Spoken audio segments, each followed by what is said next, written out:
Who remembers the 2008 real estate bubble that caused, well, what is known as the Great Recession, a terrible, terrible point in financial history, although that I suppose that is a matter of perspective. For people like myself, that's when I was getting into real estate investing, when everybody said real estate was the dumbest thing you could ever be potentially buying. There's blood everywhere. I thought, maybe this is a good time. So like I said, a matter of perspective, but broadly speaking, 2008, the whole crisis, not exactly a bright spot within economic financial history as far as the United States and really the world was concerned, because things got really, really sketchy. And what happened during that point? Well, demand was there. There was a lot of people that wanted real estate. There was a lot of people that were able to get real estate. The problem, though, was that the demand was false, meaning the people could not quite actually afford all the real estate, and especially at the prices they were at, because prices were getting very overinflated. They were getting very, very expensive. And yet the banks, the government was like, you know what? No, we'll do this, that, and the other so that you can have better affordability. You can actually get the house.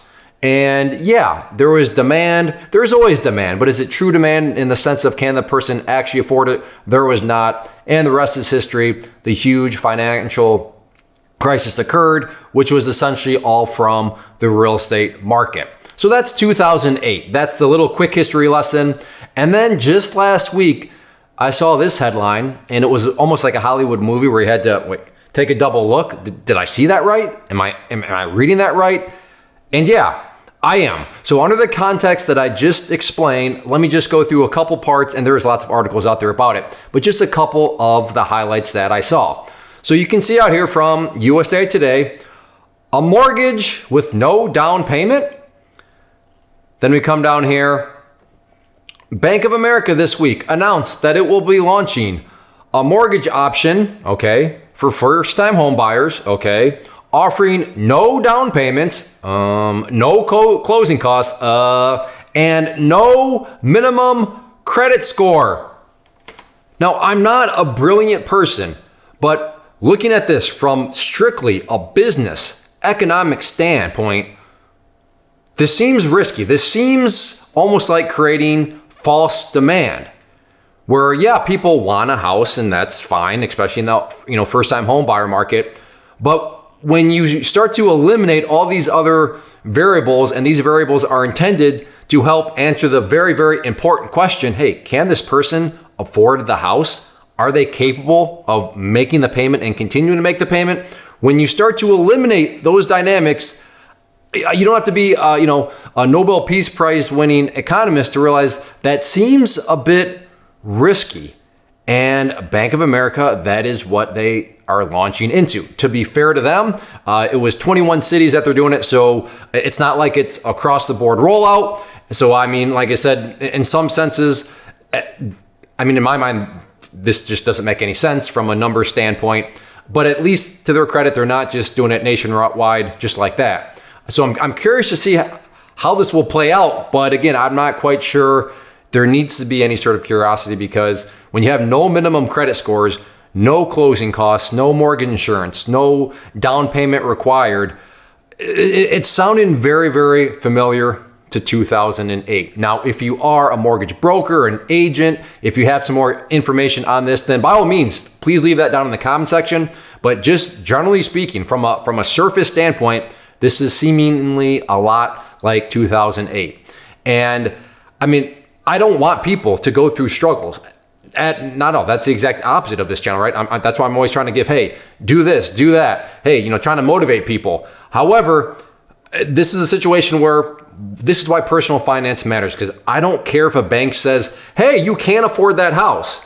You better know if you can afford it, not what the bank is telling you if you can afford it. Because if the bank is saying, yeah, you can afford it, you're not going to put down any down payment, we don't really care about your credit score, and they're putting all, are they all of a sudden starting to fit a square peg through a round hole? So again, if you are in one of these 21 cities, it is up to you at the end of the day. It's your budget, right? It's your numbers. Don't let someone else tell you what you can afford. You need to know what you can afford. And if the only way you can afford it is by jumping through a bunch of hoops and, all of a sudden making quite frankly, a very, very risky situation, which is why the collapse happened, because people just like, I can't actually afford it. I realized I could make it under these circumstances, but now I can't. Just be very, very careful about this, especially first-time home buyers. I realize you're probably a lot younger in 2008, and that seems like a lifetime away, and that's a fair point. I understand, because it is, time flies. It was over a decade ago, but again, as somebody that lived through it and took advantage of it, then just be very, very careful, because I don't want to. I will be, but I don't want to be the person that says, oh, you bought that house for X amount. Oh, wow. Well, I'm now going to buy it for Y amount, and Y amount is much later. Again, I don't want to be, hence this video. But if the opportunities are there because people just think I'm full of, just like, you don't know what you're talking about. Okay.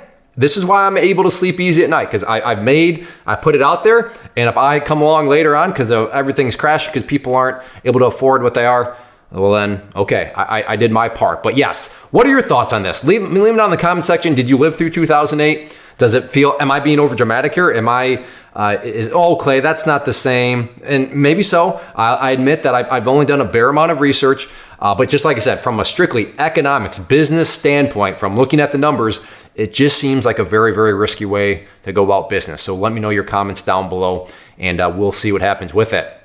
First off, thanks so much for watching the entire video. Real quick, before you go, I want to invite you to a live webinar, web class, training, workshop, online event, whatever you want to call it, but it will be me live revealing to you what I've discovered that has allowed me to transform myself from being an employee to being my own boss, including how I had only one losing day out of 73 days in total. I'm going to cover 3 keys that have helped me unlock profitable consistency within the markets. The first key is super weird, but in a productive type of way. The second key is super awesome because it quite literally is wired into our DNA as humans, making it very easy to use. But in a cruel way, this becomes a pitfall for many traders. I'll explain it all though, including how to avoid the pitfall that it creates for some. And yeah, the third key, when you hear it, sounds way too good to be true, but it's not, and I'll show you how it all works. Then at the end, I open it up for a question and answer session that is, again, totally live. Even if you can't make the live session,